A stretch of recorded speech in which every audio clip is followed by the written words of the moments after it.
Friday afternoon இன்னைக்கு எங்களோட second wedding anniversary. அதனால காலையில கோயிலுக்கு போயிட்டு வந்துடலாம் அப்படின்னு சொல்லிட்டு நாங்கள் சாய்க்குட்டி எல்லாரும் கிளம்பியாச்சு. எந்த கோயிலுக்கு அப்படின்னா எங்கள் ஊரில் இருக்கக்கூடிய திருப்பதி கோயிலுக்கு தான். கன்னியாகுமரியில் சின்ன முட்டம் பக்கத்தில் இருக்குது.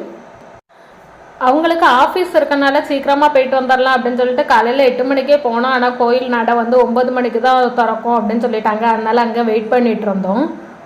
இங்கேருந்து பார்த்தா கடல் நல்லா அழகாக சூப்பராகவே தெரியும். நம்ம மேலே நின்று பார்க்கும்போது திருவள்ளுவர் சிலை, ராக்கு எல்லாமே அழகாக தெரியும். பக்கத்தில் இருக்க பொருளோட அருமை தெரியாது அப்படின்னு சொல்லுவாங்க. அதே மாதிரி தான் டெய்லியும் கன்னியாகுமரியில் இந்த ராக்கு திருவள்ளுவர் சிலை பார்க்கறதுக்கு லட்சக்கணக்கான மக்கள் வராங்க. ஆனால் நான் இது வரைக்கும் போய் பார்க்கவே இல்லை. 5th படிக்கும்போது ஒரு போய் ராக்கு பார்த்தேன். அதுக்கப்புறம் நான் போனதே இல்லை அங்கெல்லாம்.